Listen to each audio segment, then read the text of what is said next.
Assalamualaikum warahmatullahi wabarakatuh.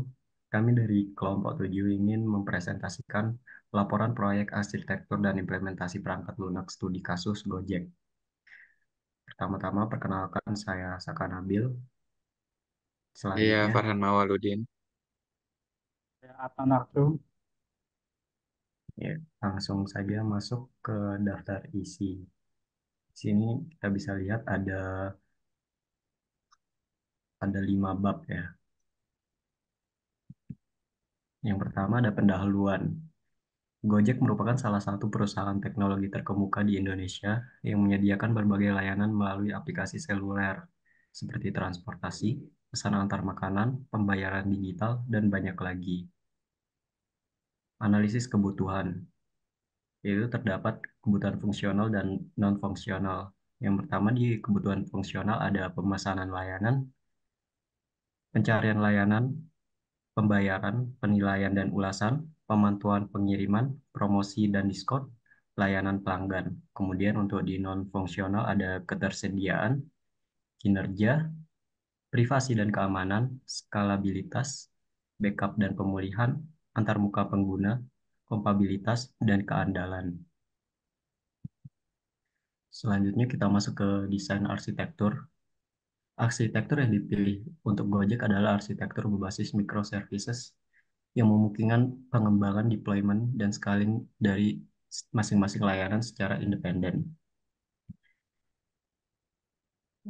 Desain arsitektur ini memiliki komponen utama yaitu ada gateway, yaitu menyediakan satu titik akses terpadu yang menghubungkan pengguna dengan berbagai layanan microservice. Kemudian ada service registry, menyimpan informasi tentang layanan yang tersedia, termasuk lokasi dan statusnya. Kemudian ada microservice itu sendiri, yaitu layanan individu yang independen seperti layanan transportasi, layanan makanan, dan layanan pembayaran yang masing-masing dikembangkan, dideploy, dan di-scale secara terpisah.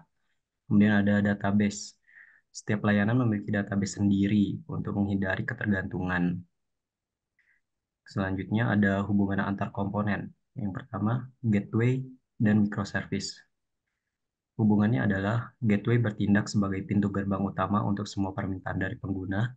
Gateway menerima permintaan dari pengguna untuk meneruskan ke layanan microservice yang sesuai berdasarkan routing dari konfigurasi. Gateway juga bertanggung jawab untuk menangani autentikasi, otorisasi, dan manajemen API sebelum meneruskan permintaan ke layanan microservice. Selanjutnya ada hubungan antara gateway dan service registry. Gateway merupakan Gateway menggunakan service registry untuk menemukan lokasi, misalnya alamat IP dan port. Kemudian, service registry menyimpan informasi tentang semua layanan microservice yang tersedia dan lokasinya. Gateway secara dinamis dapat menemukan layanan yang dibutuhkan melalui service registry. Kemudian hubungan antara microservice dan service registry. Setiap layanan microservice mendaftarkan dirinya sendiri ke service registry saat di-deploy atau di-restart. Layanan microservice juga dapat memperbarui informasi mereka di service registry jika terjadi perubahan, seperti perubahan lokasi atau status. Yang terakhir ada layanan microservice lain dapat menemukan informasi tentang layanan-layanan lain melalui service registry untuk berkomunikasi dan berkolaborasi satu sama lain. Dan hubungan yang terakhir yaitu hubungan antara microservice dan database. Setiap layanan microservice memiliki database sendiri yang terpisah dari layanan lainnya. Layanan microservice berinteraksi dengan database mereka sendiri untuk menyimpan dan mengambil data yang dibutuhkan oleh layanan tersebut. Database ini memungkinkan isolasi data dan pengelolaan yang independen untuk setiap layanan microservice. Selanjutnya kita masuk ke diagram. Yang pertama ada use case diagram. Diagram ini memberikan gambaran umum tentang interaksi antara pelanggan dan driver dengan sistem, serta alur dari berbagai layanan yang disediakan. Yang kedua ada class diagram. Diagram ini akan terlihat apa saja variabel dan entitas yang digunakan. Selanjutnya masuk ke sequence diagram. Yang pertama ada sequence diagram dari login. Diagram ini menggambarkan alur proses login untuk customer, dan driver pada aplikasi Gojek. Diagram ini menunjukkan interaksi antara user, halaman aplikasi, dan sistem backend atau Firebase dalam proses login. Kemudian ada sequence diagram daftar. Diagram ini menggambarkan alur pendaftaran untuk customer dan driver di aplikasi Gojek. Diagram ini menggunakan interaksi antara user, splash screen, halaman registrasi, sistem, dan Firebase dalam proses pendaftaran. Selanjutnya ada sequence diagram orderan customer. Diagram ini menggambarkan alur proses pemesanan yang dilakukan oleh customer di aplikasi Gojek. Diagram ini menunjukkan interaksi antara customer, halaman aplikasi, sistem backend, dan Firebase dalam proses pemesanan layanan. Yang terakhir ada sequence diagram orderan driver. Diagram ini menunjukkan alur proses pemesanan dari sudut pandang driver dalam aplikasi Gojek. Diagram ini mengilustrasikan interaksi antara driver, sistem utama, dan Firebase dalam proses pemesanan dan penyelesaian perjalanan di aplikasi Gojek. Kemudian ada diagram yang terakhir yaitu IRD. IRD ini menampilkan gambaran hubungan antara entitas-entitas dalam sistem Gojek. IRD ini menunjukkan bagaimana pengguna dan driver berinteraksi dalam sistem melalui admin dan bagaimana order serta pembayaran dikelola dalam sistem tersebut. Bisa Baik. dilanjuti oleh Farhan. Untuk selanjutnya, pemilihan teknologi. Pemilihan teknologi dilakukan berdasarkan kebutuhan proyek dan arsitektur yang telah dirancang sebelumnya. Berikut adalah bahasa pemrograman, framework, database, dan alat pengembangan yang digunakan. Yang pertama di sini dalam bahasa pemrograman.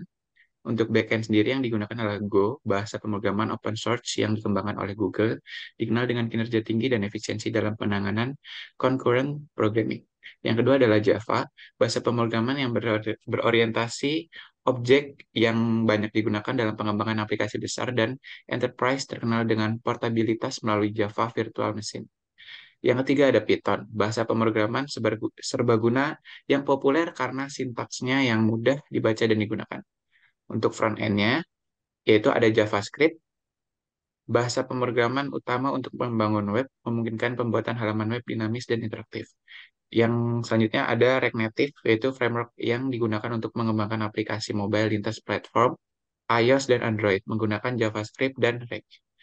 Kemudian di sini ada framework yang digunakannya, yaitu ada Spring Boot Java, kemudian ada Django untuk Python, dan Express.js untuk Node.js. Kemudian ada database yang digunakan di sini adalah MySQL, PostgreSQL, yaitu sistem manajemen basis data relasional yang digunakan untuk menyimpan data terstruktur.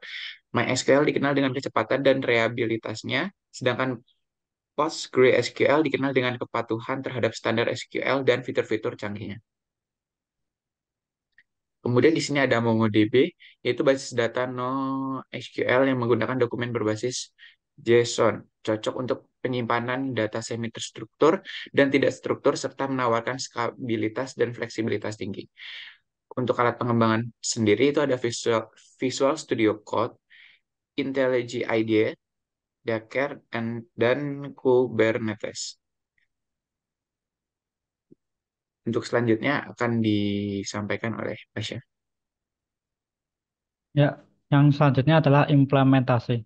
Implementasi dilakukan sesuai dengan rencana arsitektur yang telah dirancang. Dan dan link tautan web Gojek adalah seperti tercantum yang ada di gambar tersebut. Yang pertama adalah fitur login atau buat akun.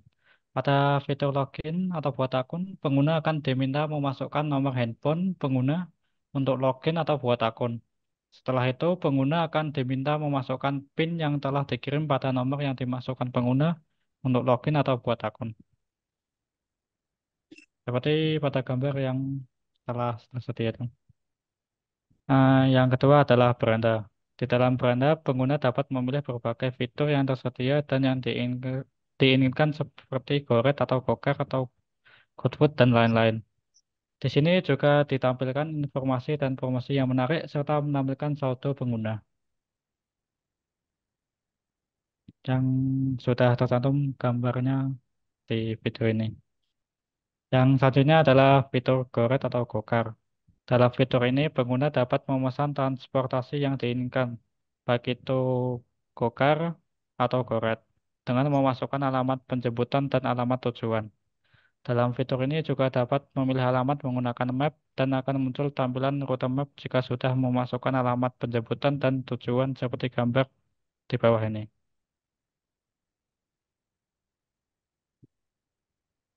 Yang selanjutnya adalah fitur GoFood. Dalam fitur ini, pengguna dapat memesan makanan atau minuman yang sudah tersedia. Pengguna juga dapat mencari makanan atau minuman yang diinginkan. Di sini juga ditampilkan informasi dan promo diskon sehingga dapat menarik perhatian pengguna. Yang selanjutnya adalah fitur pembayaran. Dalam fitur ini, pengguna dapat memilih metode pembayaran yang akan digunakan setelah memesan, baik itu tunai atau non-tunai yang telah disediakan. Seperti gambar berikut. Nah, jadi itu dia presentasi kami dari arsitektur dan implementasi perangkat lunak studi kasus Gojek. Terima kasih dan wassalamualaikum warahmatullahi wabarakatuh.